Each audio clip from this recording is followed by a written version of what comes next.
a inaugurar el primer ciclo de políticas públicas del Instituto Complutense de Ciencia de la Administración.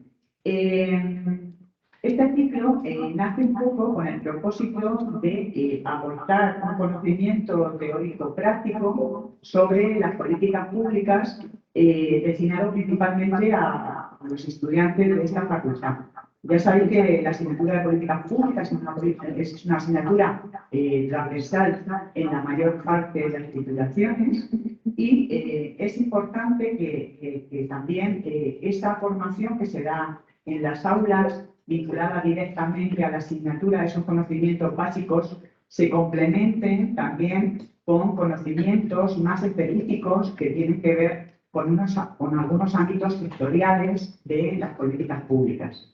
Y este es el caso de la jornada que hoy nos ocupa, ¿no?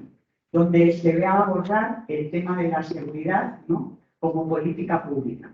Y para ello voy a dar paso al responsable del área de políticas de seguridad del Instituto Complutense de Ciencia de la Administración, porque será, aparte de agradecerle que se haya encargado de organizar pues este evento académico, darle también las gracias por ser uno de los grandes promotores del área de políticas públicas de seguridad dentro del Instituto Complutense de Ciencia de la Administración. Principalmente por promover este tipo de actividad que no solamente aporta esa formación teórica, por ello participan también como ponentes expertos, sino también una formación práctica, es decir, donde participan también implementadores de la política pública de seguridad, en este caso en el Ayuntamiento. Bueno, sin más dilaciones, le doy paso al profesor José María Rodríguez Montoya. Muchas gracias. Buenos días a todos. Gracias, Gemma. Buenos días a Isabel en la distancia. En primer lugar, agradeceros vuestra presencia aquí.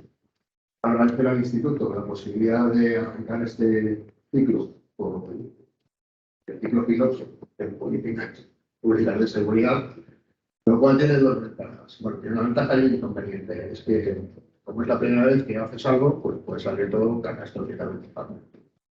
Pero la parte buena es que, como es la primera vez que haces algo, pues claro, ya no cabe el decir aquello que ya sabíamos que esto iba a ser así. Por si algo sale mal, es porque es el programa piloto. Y si algo sale bien, pues será porque todo el mundo ha contribuido a hacerlo bien. En primer lugar, quiero contaros que hay un cambio sobre el programa previsto inicialmente. El cartel del programa tiene un primer día dedicado a política de seguridad de forma general y el segundo día se dedicaba a casos de aplicación. Por problemas de agenda de los ponentes intervinientes, hemos permutado una conferencia de mañana por una de hoy.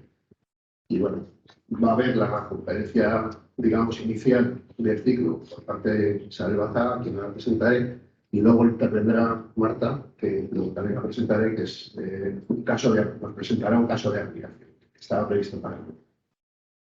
Pues nada, muchas gracias, como digo, y sin más, pues voy a tener el placer y el honor de presentar a una amiga, que es Isabel Bazá Fernández, que es doctora en Ciencia Política por esta casa. Es la directora adjunta del Instituto Universitario de Investigación Ortega Marañón, donde además dirige el máster de Gestión de Seguridad, Crisis y Emergencias. Es profesora del área de Ciencia Política y de la Administración de la Universidad Rey Juan Carlos, donde además también coordina el grado en Ciencia Política y Gestión Pública de la Rey Juan Carlos. Isabel es miembro de diversos grupos de investigación, investigadora principal en varios proyectos. Sus líneas de investigación están en desarrollo institucional y gobernanza de políticas públicas de seguridad, con especial atención al análisis y prevención de procesos de radicalización violenta. Ha sido profesora visitante en diversas unidades latinoamericanas y escuelas de administración pública en países como Perú, República Dominicana, Colombia y Chile. Y ha sido docente invitada en el Instituto Nacional de Administración Pública y en las academias de formación de las Fuerzas y Cuerpos de Seguridad del Estado, Policía Nacional y Guardia Civil. Es autora de diversos libros y publicaciones, de las cuales el último es La radicalización violenta en España, detección, gestión y respuesta. Pues bueno, es por tanto una autoridad para contarnos los retos de la seguridad en entornos urbanos, amenazas y riesgos a la seguridad pública con cambio de tecnología. Isabel, muchísimas gracias por tu intervención, particularmente porque entras online, porque sé que estás haciendo trabajo de campo, por lo cual es doblemente me parece tu presencia aquí. Y nada más, bienvenida a la Casa Complutense, que es tu casa, y el Foro Estudio. Muchísimas gracias, José María. Muchas gracias también a Gemma y al Instituto de Ciencias de la Administración, Instituto Complutense de Ciencia de Administración, por organizar tradicionalmente este seminario de otoño centrado en distintos ámbitos de la seguridad y la reflexión sobre políticas de seguridad. Muy agradecida, además, como señalaba el profesor Rodríguez de Montoya, la Complutense siempre será mi casa por aquello que dicen los americanos, que es el alma mater, ¿no? El sitio donde egresas siempre se queda un poquito en tu corazón y en tu trayectoria.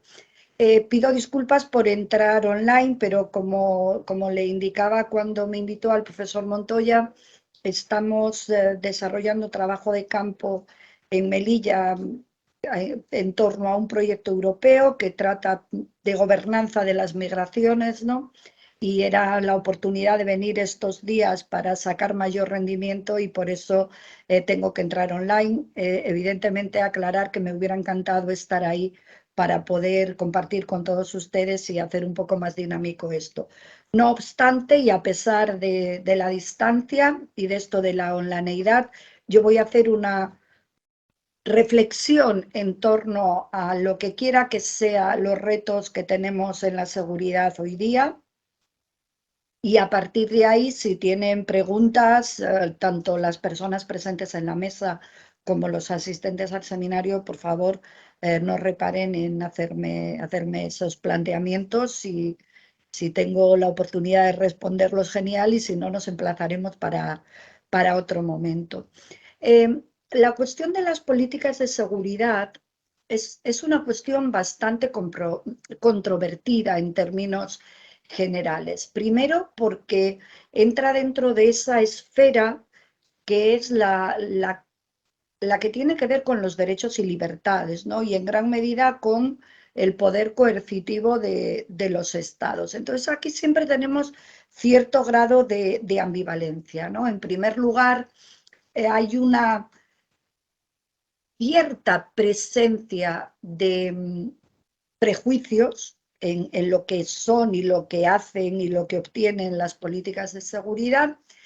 Por otra parte, somos conscientes de que el debate seguridad-libertad es un debate complicado en el que es muy difícil hablar de libertad si no podemos hablar de seguridad de las sociedades humanas, y al mismo tiempo es muy complicado hablar de seguridad sin libertad. Yo quiero situar el tema del debate de las cosas que voy a plantear hoy aquí siempre en el terreno de la seguridad democrática. A mí no se me ocurre otra forma de abordar las políticas de seguridad que no sea a través de este paradigma. En este sentido, las políticas de seguridad necesariamente tienen que poner al ciudadano en el centro y la garantía de sus derechos y libertades, y lo que quiera que sea la seguridad y las dimensiones que tenga siempre tienen que estar gestionadas, orientadas con la máxima garantía de derechos y libertades y protección del propio individuo. En esto ya tenemos un rasgo diferencial con momentos pretéritos donde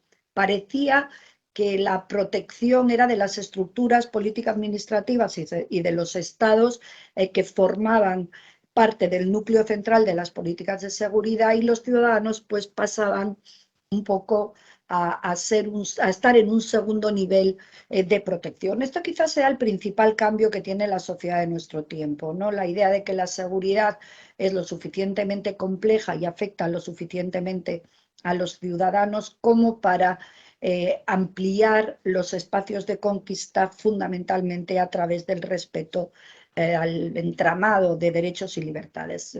En este sentido, es clave entender el papel de la seguridad en el desarrollo sostenible, ¿no? De hecho, uno de los retos del desarrollo de la Agenda 2030 es precisamente la seguridad, y curiosamente ubicada en la seguridad local, en el entendido de que es el espacio donde al final los individuos podemos disfrutar de mayor o menor nivel de seguridad y, por tanto, de bienestar, ¿no?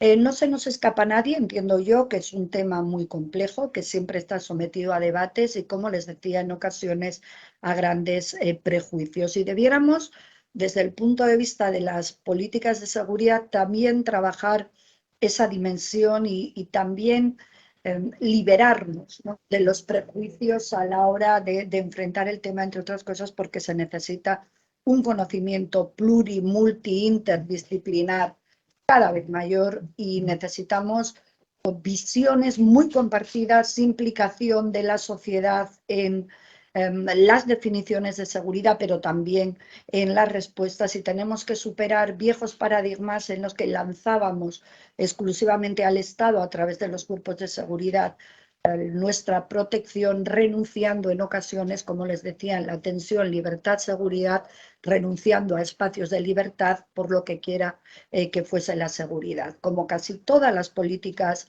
públicas en nuestro tiempo, esto que llamamos las políticas de gestión pluralista o de cuarta generación, necesitan un cambio de visión hacia visiones integrales, comprensivas y compartidas. Esta es la primera cuestión que yo les quería poner sobre la mesa a la hora de hablar del cambio de paradigma. Visiones integrales, visiones compartidas, implicación de la sociedad a través de organizaciones de la sociedad civil para intentar recuperar visiones alternativas a las visiones más securitarias, y de los ciudadanos, aumentando los escenarios de cultura de seguridad y defensa. En ese sentido, en España, el déficit de implicación de la sociedad es todavía importante porque no somos precisamente un ejemplo de adquisición de cultura de seguridad y defensa, como no lo somos en la cultura de protección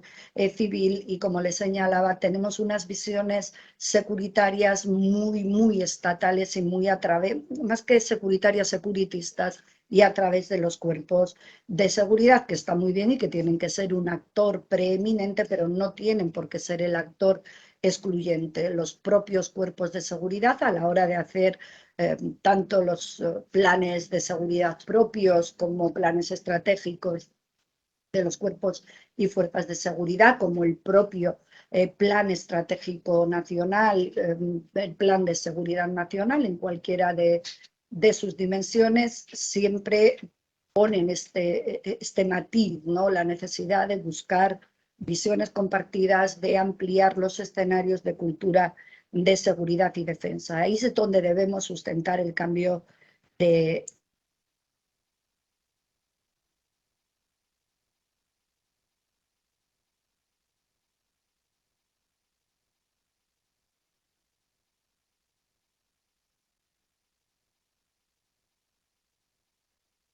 ¿Me escuchan bien?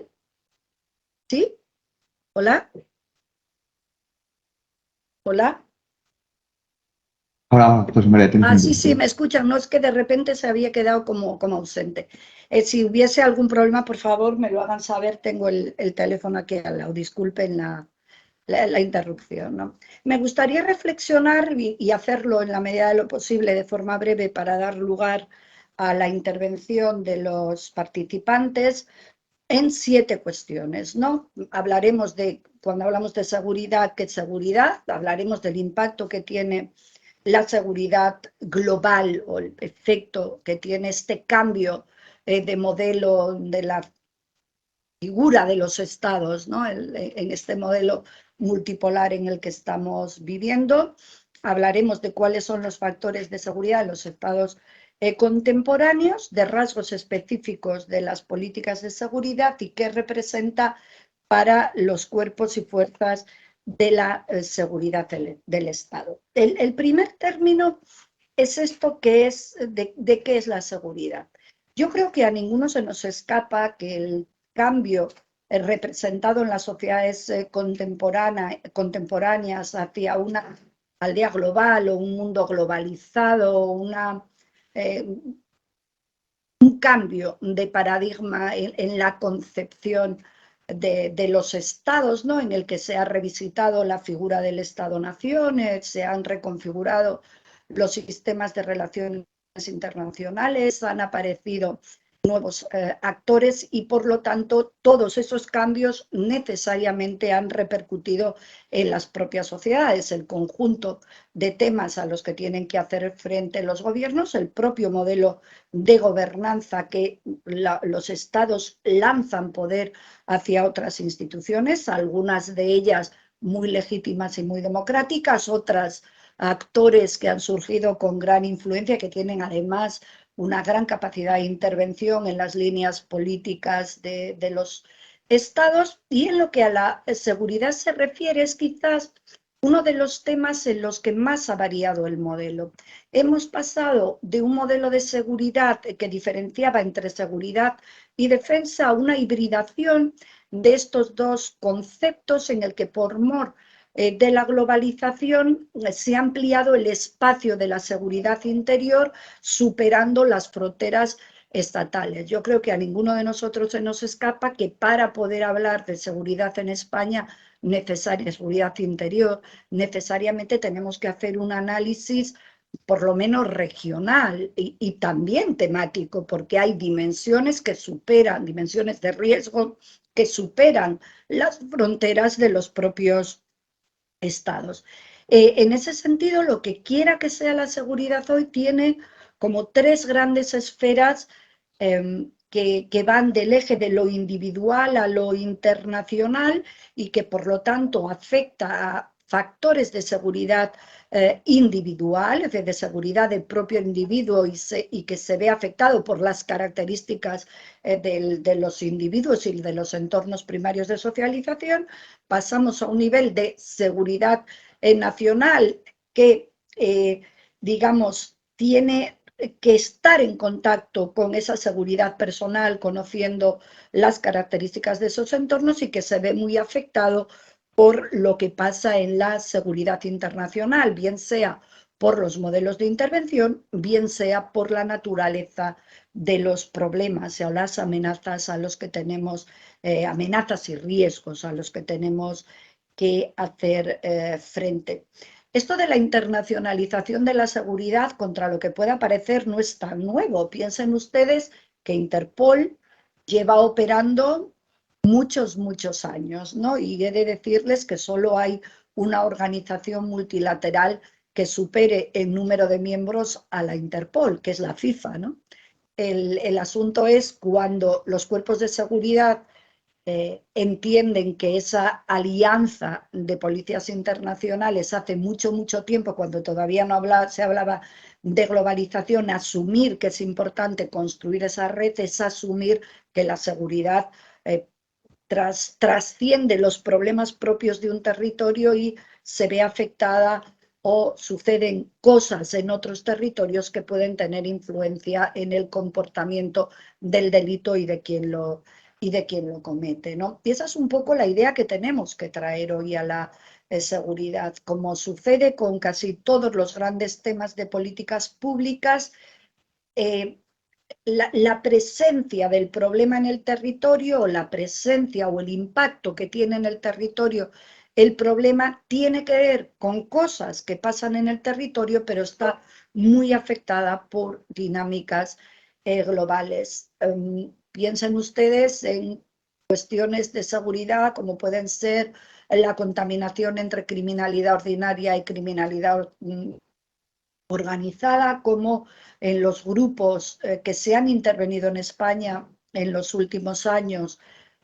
El 80% de los grupos organizados que tenían presencia en un territorio presentaban no menos de 8 o 9 nacionalidades distintas, lo cual da la dimensión de la transnacionalidad de la criminalidad. Piensen ustedes que los grupos criminales se mueven por el mundo, sobre todo en aquellos espacios donde obtienen mayor beneficio, ¿no? Porque se mueven por un beneficio económico al margen de los estados, ¿no? Y generando además un impacto muy importante para la seguridad percibida de los individuos, ¿no? Pues teniendo en cuenta esta complejidad de los problemas, la dinámica de su comportamiento y de cómo hay una conexión de lo local y lo global en la presencia del impacto en un territorio, pues evidentemente necesitamos darle una vuelta a cómo intervenimos en los problemas. Por decirlo como decían mis viejos profesores, en román paladino, es decir, en la lengua que podamos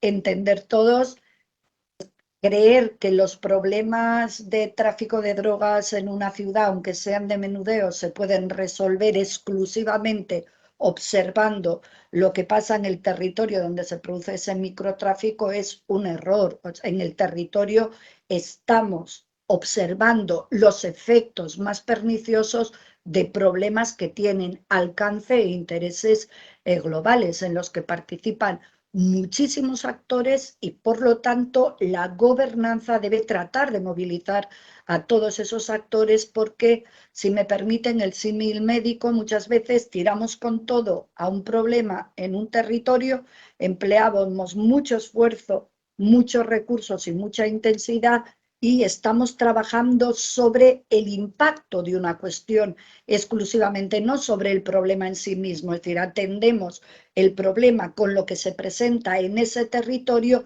pero no estamos trabajando las dinámicas del problema, con lo cual la presencia de ese problema probablemente sea recurrente a lo largo del tiempo y se vaya intensificando. Si me permiten, como les decía, el símil, el dolor de cabeza puede ser una enfermedad en sí misma o puede ser un síntoma de una enfermedad mayor.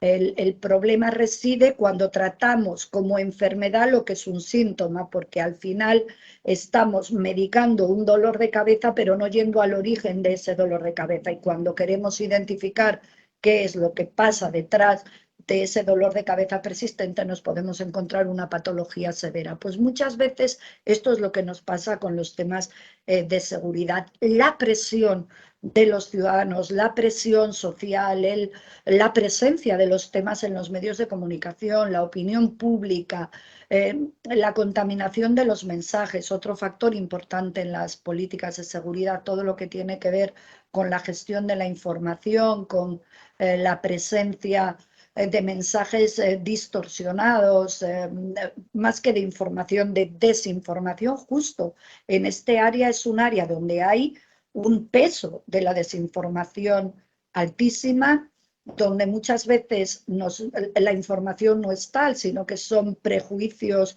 o constataciones de obviedades que desde luego muchas veces insultan a la inteligencia de las personas y que nada tienen que ver con los datos reales que tenemos encima de la mesa, ¿no? Y esto hay que tenerlo en nuestro radar para evitar cometer errores de bulto y para evitar que esos problemas se enmascaren y terminen generando visiones securitarias en absoluto eficaces en la intervención de los problemas.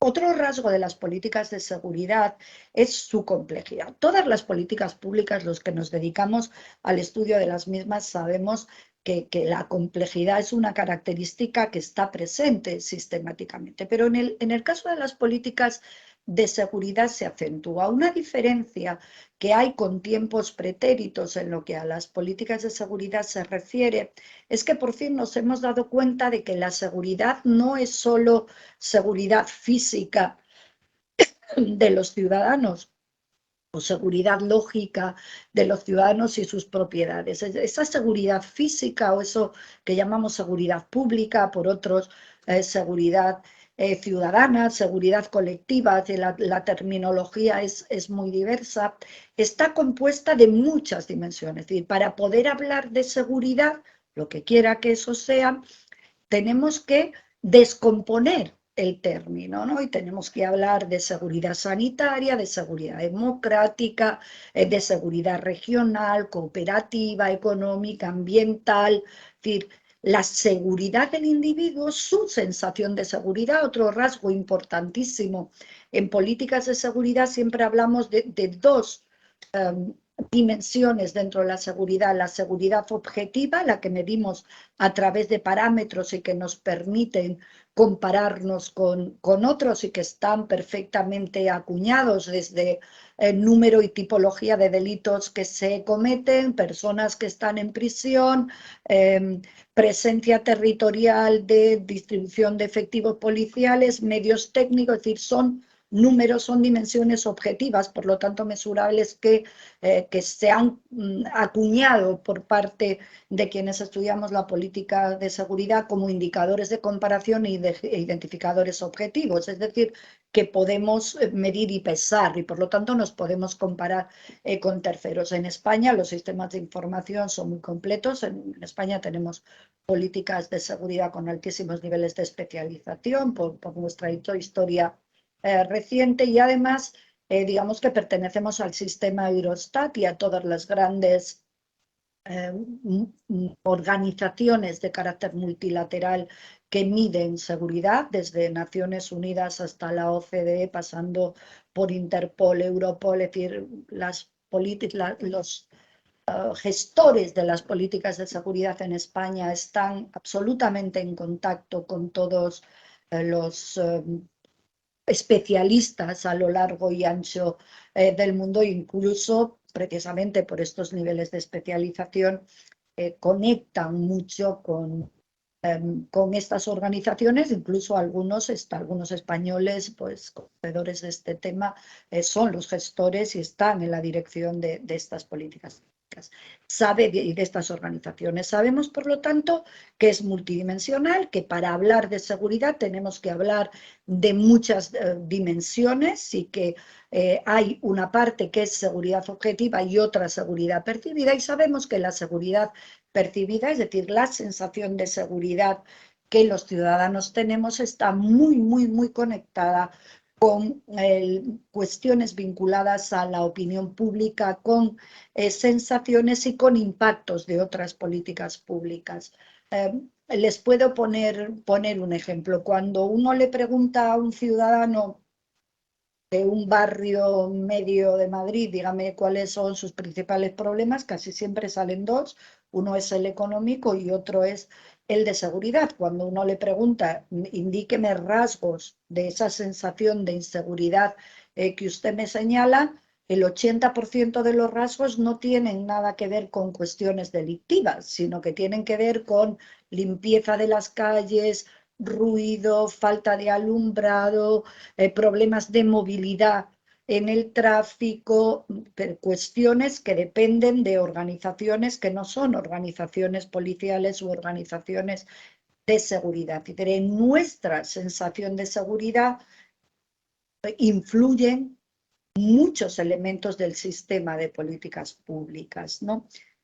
La seguridad, por lo tanto, tiene una gran complejidad sustentada en una multidimensionalidad y la interactividad, es decir, no es estable en el tiempo, se ve impactada por los cambios sociales, demográficos, geoestratégicos, por la información que circula a través de los medios de comunicación. Y aquí permítanme un ejemplo. Muchos de ustedes son muy jóvenes, por lo tanto tendrán padres y sobre todo, por suerte, abuelos, ¿no? Yo estoy segura de que muchos de sus abuelos les habrán manifestado en alguna oportunidad el miedo que les da irse un fin de semana de su casa por miedo a las ocupaciones, ¿no? Que pareciera que uno va al supermercado y le han arrebatado su casa, ¿no? Pues es lo que llamamos en políticas de seguridad el espejismo de los temas, ¿no? De repente, por la razón que sea, probablemente porque sea un tema que atrapa a la opinión pública, porque detrás hay organizaciones interesadas en poner su producto en el mercado y compran, por lo tanto, espacios teóricamente libres de valores para diseminar su mensaje y vender su producto. El caso es que con gran éxito aparecen en programas de televisión y colonizan la agenda de la seguridad hasta el punto de que un problema que es un no problema, del que se hace, desde mi punto de vista, definiciones que rayan en ocasiones lo absurdo, porque se confunden ocupaciones con desahucios por impago de alquileres. O sea, se hace todo uno el tema, y desde luego no es lo mismo una ocupación que un desahucio por impago, ¿no? Usted no ha ocupado nada, le han hecho un contrato, lo ha firmado o no, pero el caso es que está en la casa y ha dejado de pagar, y entonces hasta por la razón que sea, y lo que dice el sistema judicial español, cuidado, hay que proteger también a los individuos, vamos a ver qué es lo que hay detrás de estos impagos. Si el juez observa que ese impago es improcedente, le expulsará de la casa y tendrá usted responsabilidad presente y futura sobre los alquileres que ha dejado de pagar. Por lo tanto, siempre que tenga un bien o un trabajo, van a poder ir con todo a por usted económicamente hablando. Y si hay una razón de peso debajo, como que en un momento determinado ha tenido usted un problema de salud, un problema económico severo, lo que el juez puede determinar es dar un plazo desde devolución a permanencia en el piso. Por lo tanto, no es lo mismo una cosa que otra, pero se hace todo uno y se genera ante la opinión pública un mensaje de riesgo que, como les decía, es en cierta medida un gran espejismo, desde luego es una gran falacia. ¿Qué es lo que sucede? Que como conecta tanto con los sentimientos de los ciudadanos, pues resulta que ya vemos a todos los partidos políticos hablando en el Parlamento a propósito de qué es esto de la ocupación, cómo abordarla. Bueno, es una cosa bastante curiosa y desde luego digna de analizar. Seguridad compleja, interactiva, es decir, unas dimensiones actúan sobre la otra no solo en términos de dimensión objetiva, sino perceptiva. Hay una gran conexión, por lo tanto, entre la seguridad y el desarrollo sostenible. Como les decía, forma parte de la Agenda 2030 por la conexión entre seguridad y libertad, y les insisto, ciudadano siempre en el centro de las políticas públicas, y por esta complejidad está íntimamente conectado con las políticas de bienestar. De ahí la importancia de tener una visión más integral y muchísimo más amplia. Si nosotros somos capaces de colocar en la agenda de las ciudades lo importante que es la dimensión seguridad para el bienestar, probablemente diseñemos ciudades más amables para la dimensión perceptiva de la seguridad, ¿no? Que hay una conexión importante entre urbanismo y seguridad, de ahí la importancia de el poner el acento en las definiciones también de carácter local o cómo afectan esos dos intercambios de seguridad a la seguridad local. El siguiente punto del que quería hablar con ustedes es esta conexión entre seguridad pública y seguridad local, global. Sin duda, la conexión entre seguridad local y global es amplia porque hay un gran impacto de la globalización sobre la seguridad. Primero, por el conjunto de riesgos y amenazas que se ponen sobre la mesa, y en segundo lugar, por las dinámicas de movimiento de los temas en las sociedades. Cambian la naturaleza y la definición de los problemas, se hacen más complejos y también tiene que cambiar la forma en la que intervenimos sobre ellos. La ciudad aparece entonces como ese espacio en el que tenemos que hacer una reflexión importante sobre seguridad. Hay una urbanización de la seguridad. Yo creo que a ninguno de nosotros, estudiantes de ciencias sociales, se nos escapa que lo que se produce en los últimos años es una progresiva urbanización de las sociedades, una concentración de la población en entornos urbanos, por lo tanto también una concentración del riesgo de las infraestructuras críticas, bueno, de todos aquellos parámetros que son tan relevantes a la hora de conseguir esto, de mejorar lo que quiera que sea la seguridad, que ya les digo que es algo que evoluciona, que es cambiante y en el que las distintas dimensiones no tienen el mismo peso siempre. Hay además una transformación de las amenazas tradicionales y se incorporan nuevos temas y nuevas dimensiones. Digamos que hasta hace relativamente poco, cuando hablábamos de seguridad de las personas y protección de sus bienes. Hoy ya sabemos que valores como el medio ambiente, la ecología, la salud, el terrorismo, el peso de la criminalidad y la delincuencia internacional tienen un impacto directo en la seguridad de las personas. Y además sabemos que se han producido progresivas transformaciones por el cambio que les decía antes en el sistema de relaciones internacionales, en el que hay una especie de caída de las fronteras tradicionales, un cambio del propio concepto de soberanía que requiere de nosotros una revisitación del concepto de seguridad para hacerlo más complejo, porque desde luego intentar buscar soluciones simples para problemas complejos es realmente un error, ¿no? Lo que tenemos es que dar cuenta de cuál es la complejidad y cómo podemos abordarla en sus distintas manifestaciones. También se ha producido y se está produciendo en las sociedades un debate importante sobre la legitimidad del uso de la fuerza. O si ustedes me permiten, ¿qué es esto de la coerción?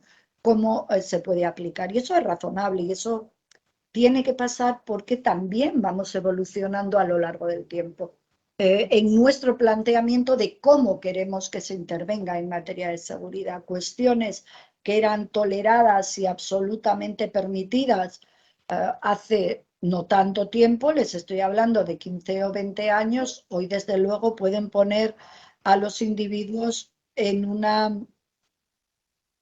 situación de debilidad respecto a los individuos y a los cuerpos de seguridad, en una situación de debilidad importante, incluso de quiebra de la legitimidad. Desde luego, no se nos ocurre en este momento legitimar la violación de derechos ni legitimar un uso abusivo de la fuerza en absoluto, pero no se nos ocurre a nosotros, ni siquiera debería ocurrirse a los responsables de ningún cuerpo de seguridad democrática. Algunos de los debates más interesantes que hay en esta materia, por cierto, se están produciendo hoy en Melilla, el sitio donde yo estoy, que he venido además a esos efectos, ¿no? A ver un poco en frontera cuáles han sido los impactos y los niveles de tolerancia hacia ciertos comportamientos que podríamos definir como comportamientos desviados, si es que de verdad se han producido, si es que de verdad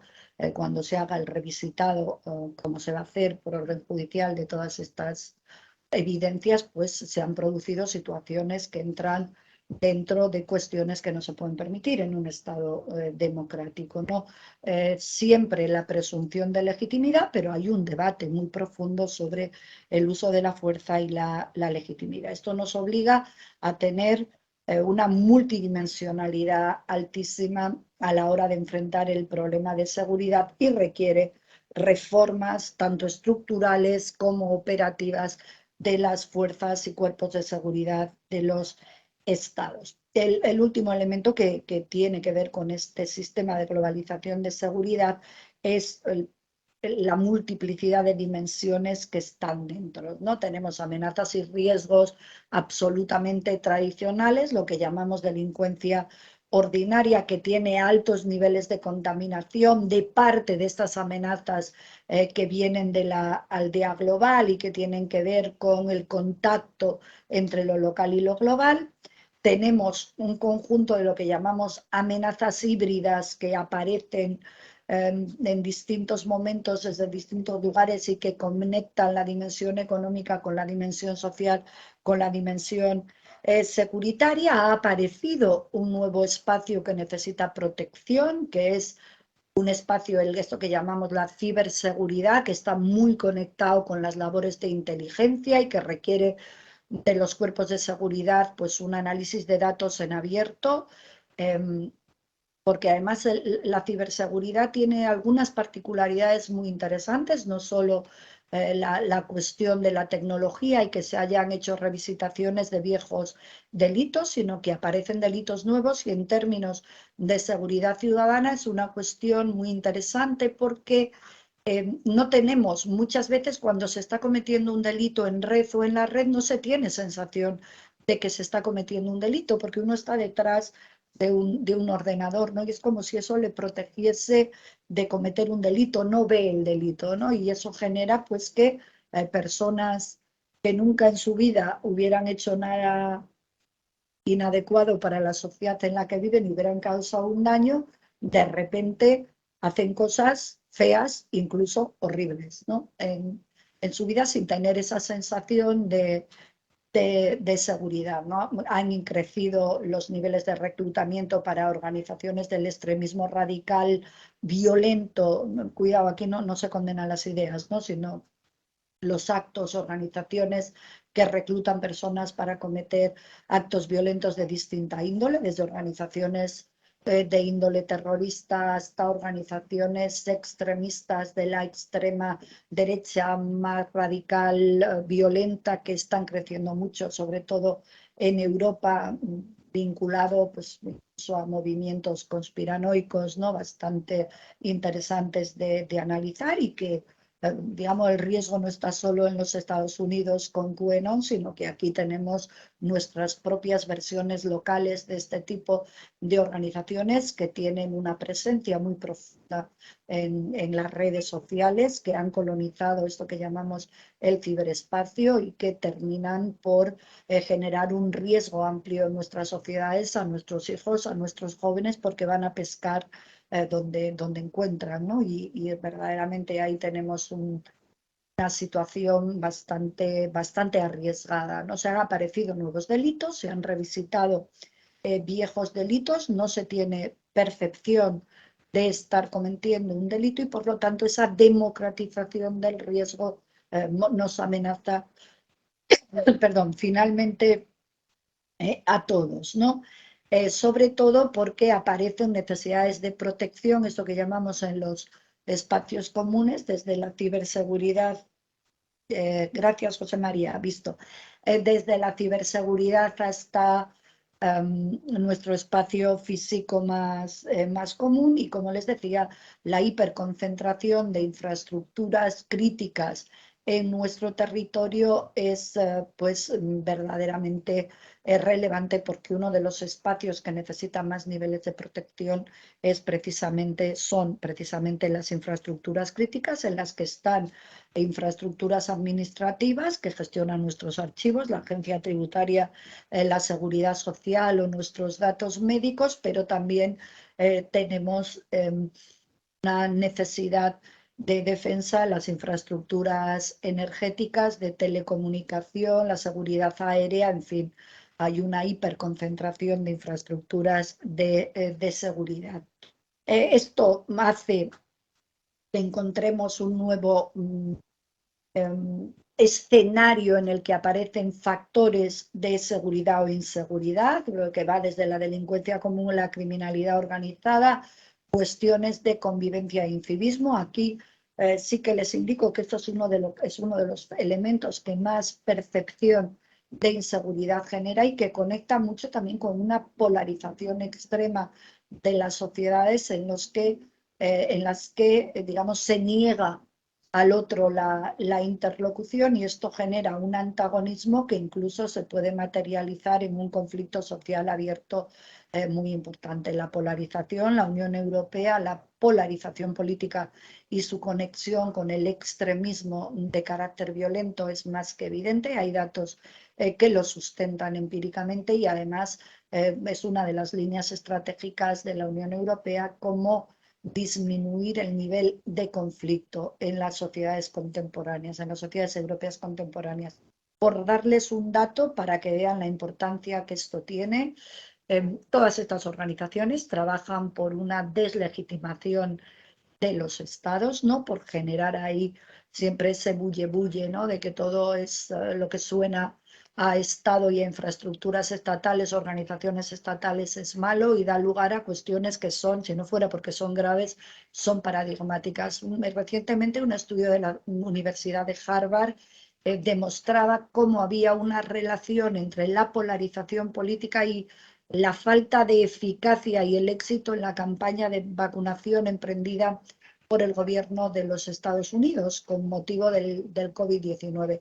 Fíjense que es la primera gran campaña de salud pública en la que el gobierno federal de los Estados Unidos ha dotado de todos los recursos para que la vacuna llegue a todos los públicos, ¿no? Y a todos los sectores en Estados Unidos. Pues resulta que no logran pasar del 65% de la población diana mayor de 18 años, o sea, no logran pasar de ahí. Entonces, bueno, ya hicieron un estudio muy profundo, el Departamento de Salud Pública, de Seguridad, de Public Safety de la Universidad de Harvard, y resulta que lo que descubrieron es que entre los que no se vacunaban había negacionistas de la vacuna, evidentemente, pero sobre todo había republicanos del ala extrema del Partido Republicano que habían seguido todos los discursos conspiranoicos del expresidente Trump, el postulante para la presidencia de los Estados Unidos de nuevo, una cosa absolutamente insólita, ¿no? Que no se vacunaban porque no le querían dar éxito a la campaña de vacunación. Es decir, tú arriesgas tu vida y la de los tuyos por no, ya me parece una cosa insólita, no por un negacionismo ante las vacunas, sino porque tú no quieres que triunfe la campaña de vacunación del gobierno demócrata, del felón de Biden, ¿no? Pues estamos en eso, ¿no? Por lo tanto, no descuidemos estas cuestiones de convivencia e incivismo, de ahí la importancia de ver las cosas en sus términos y de trabajar esos modelos. Por supuesto, aparecen temas como la lucha contra la corrupción, infraestructuras críticas, elementos de planificación, definiciones de nuevos modelos como retos para generar factores de seguridad, ¿no? Aquí tenemos algunos limitantes, como son los sistemas de seguridad heredados del siglo XIX-XX. No es fácil cambiar las visiones securitarias, no es fácil ir con los tiempos e ir avanzando en paralelo a cómo avanza la evolución del modelo social y de las expectativas de los ciudadanos. Y luego sí es interesante incorporar en la agenda lo que llamamos los retos no criminales de la seguridad, que es trabajar con políticas de integración, multiculturalidad, diversidad, gestión de la interculturalidad, pero también cambio, transformación y aumento de los recursos disponibles, entre otros este paradigma del modelo integral para su defensa, ¿no? Para diseñar políticas de seguridad pública efectivas, si me quedan un par de cositas, voy terminando. Tenemos que trabajar mucho la relación entre opinión pública y seguridad, por lo tanto, concentrar o incorporar el análisis de las percepciones y demandas de seguridad. Tenemos que revisar el modelo de gobernanza, trabajando la relación entre cuerpos de seguridad, ciudadanos, definir cuáles son los clústeres de seguridad y los factores que los componen, hacer una buena definición y ordenación de los recursos, trabajar visiones preventivas y proactivas de seguridad, aumentando los sistemas de prevención, ¿no? que conectan sistemas de protección civil con sistemas de seguridad, con sistemas sanitarios, y desde luego una profesionalización y desideologización de la seguridad hacia la seguridad democrática, ¿no? Tenemos que ir a visiones transversales de seguridad, un profesionalismo que, insisto, en el caso español estamos en los primeros puestos, pero siempre hay esos retos de aislar la seguridad de un debate ideológico que no se tendría por qué producir. Un rasgo importante para construir la seguridad es entender precisamente que existen factores multiplicadores de riesgo. Hay distintas dimensiones en esta aldea global de cuyo comportamiento depende la seguridad en el territorio. Hablamos de factores políticos e institucionales, la legitimidad de los estados, la conexión entre ciudadano y Estado, la lucha contra la corrupción forman parte de este escenario. A mayor legitimidad del Estado, menos peso de los factores de inseguridad, y factores económicos como son la pobreza y la desigualdad o el desempleo, que influyen muchísimo y que correlacionan directamente con transformaciones y riesgos. Hay dimensiones geográficas y ambientales, como pueden ser las crisis medioambientales y el factor frontera. Hay dimensiones socioculturales, polarización, extremismos tienen un gran impacto, y hay dimensiones de carácter tecnológico, que es las tecnologías de la información. A mí no me gusta hablar de nuevas tecnologías porque ya son viejísimas, sino que hay que hablar de tecnologías de la información que nos permiten disponer de recursos, pero también que penetre de una forma más directa los riesgos, ¿no? Tenemos un montón de amenazas que no voy a insistir, las pueden ver ustedes en esta transparencia y nos generan un grandísimo riesgo. ¿Qué riesgos tenemos hoy encima de la mesa? Pues no hace falta que les diga yo mucho, con haber leído el periódico esta mañana ya lo tienen ustedes en la mano, ¿no?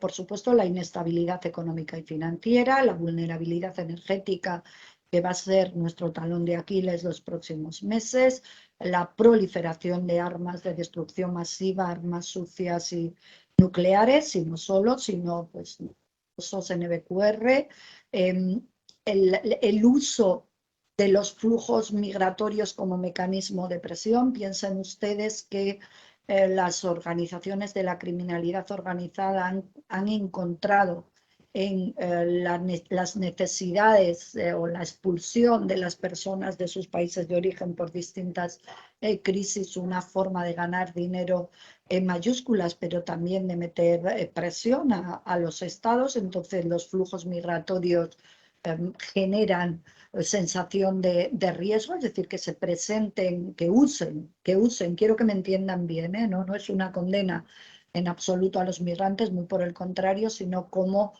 pueden usarse los flujos migratorios como elemento de construcción de riesgo. Por supuesto, las emergencias y las catástrofes, la vulneración del espacio aéreo y marítimo y la vulneración y vulnerabilidad de las infraestructuras críticas y servicios esenciales. Esos son los principales riesgos que tenemos hoy encima de la mesa. Como les decía, yo creo que esta fotografía resume muy bien cómo se han transformado las ciudades y por qué tenemos que hacer esa revisitación de la seguridad urbana, porque hay una hiperconcentración no solo de población, sino de infraestructuras críticas y por lo tanto también de los riesgos, ¿no? Hay que revisar el modelo más allá de la delincuencia más cotidiana hacia el posicionamiento de nodos, clústeres y flujos, ¿no? Y un poco cuando hablamos de esto que hemos dado en llamar muchas veces las smart cities, pues ver cuál es un lado oscuro, porque la conectividad tiene un lado oscuro. Termino diciendo que yo creo que esta es una muy buena imagen de cuál tiene que ser el modelo. El modelo tiene que ser un modelo plural de construcción de sinergias entre distintos espacios, de definiciones plurales, de ver la seguridad en global, desde temas de movilidad hasta temas de seguridad sanitaria, bienestar social, cuidado de mayores, protección de la infancia, recursos educativos, sociales, económicos, es decir, y por supuesto policiales, ¿no? Entonces tenemos que ver el ecosistema de la seguridad, porque ya hemos dicho que la seguridad es multidimensional, interactiva. No nos llega a contener policías profesionales, tenemos que tener visiones profesionales.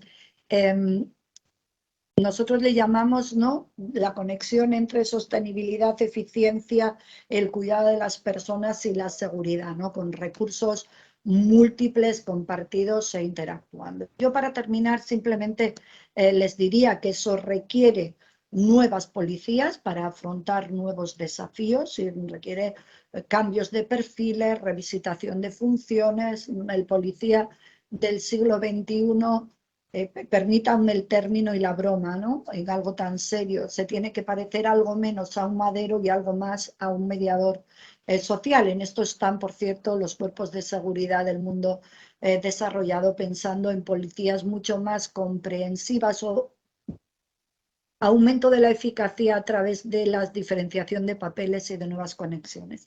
En todo caso, lo que quiera que sea la seguridad tiene que estar conectada con el concepto de desarrollo humano de Naciones Unidas. Y aquí permítanme citar la definición, que creo que era Amartya Sen quien la hizo, el Premio Nobel de Economía.